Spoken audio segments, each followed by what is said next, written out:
Welcome to our discussion today.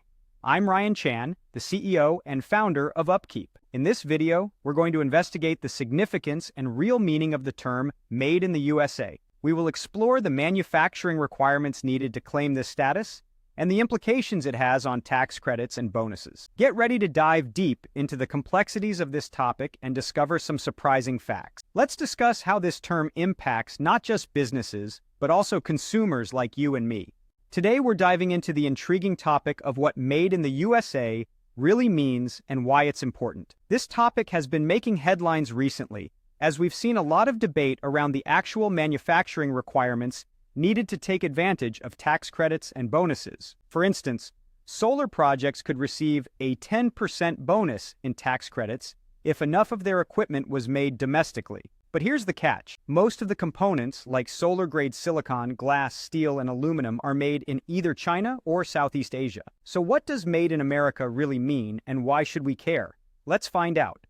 Many of us feel a sense of national pride when we buy something made in the USA. We believe we're supporting local jobs and getting a higher quality product. But when we look at the legal requirements for claiming a product is made in the USA, it's a different story. The Federal Trade Commission states that products carrying this label must simply be fully assembled in the United States and have negligible foreign parts. However, the FTC also considers other factors, like how much of the product's total manufacturing costs can be assigned to U.S. parts and processing, and how far removed any foreign content is from the finished product. So, while American-made products are generally believed to be of higher quality, this is not directly related to the Made in America labeling.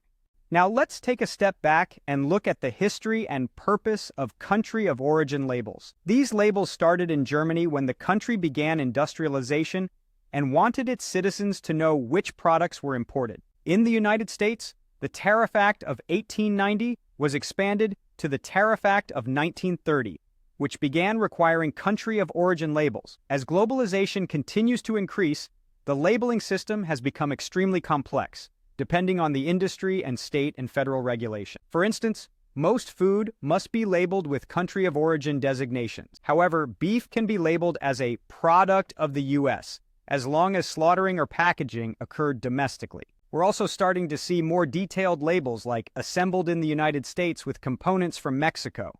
This globalization of manufacturing also complicates rebate programs. Take, for example, the federal $7,500 credit for electric vehicles made in the USA as part of President Biden's climate bill. Some vehicles, like the Volkswagen ID.4, require some detective work to determine if they qualify for the credit. And starting from March 2023, new electric vehicles have to meet criteria for battery components and critical minerals to get the full tax credit.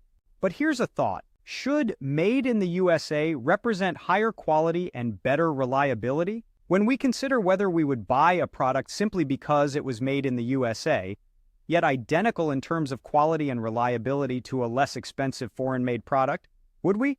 This brings us to question if all the stimulus money focused on just bringing manufacturing back to the United States is the right approach. Consumers must trust the quality and reliability of U.S. manufacturing is actually better, and appreciate that our stringent laws, regulations, and testing requirements are worth something important when it comes to the final product. Perhaps it's time to shift the debate from the nitpicky details of what it means to be made in the USA and instead find a way to incentivize exceptional manufacturing processes. This way, our domestic products can truly be seen as more reliable, safer, and of the highest quality. Thank you for joining us today. We've explored the intricacies of the Made in the USA label, its implications on tax credits, and the debate around its true meaning. If you found this discussion insightful, please subscribe to our channel for more content like this. For more resources to help your maintenance and reliability team succeed, visit us at upkeep.com. Until next time, keep questioning and keep learning.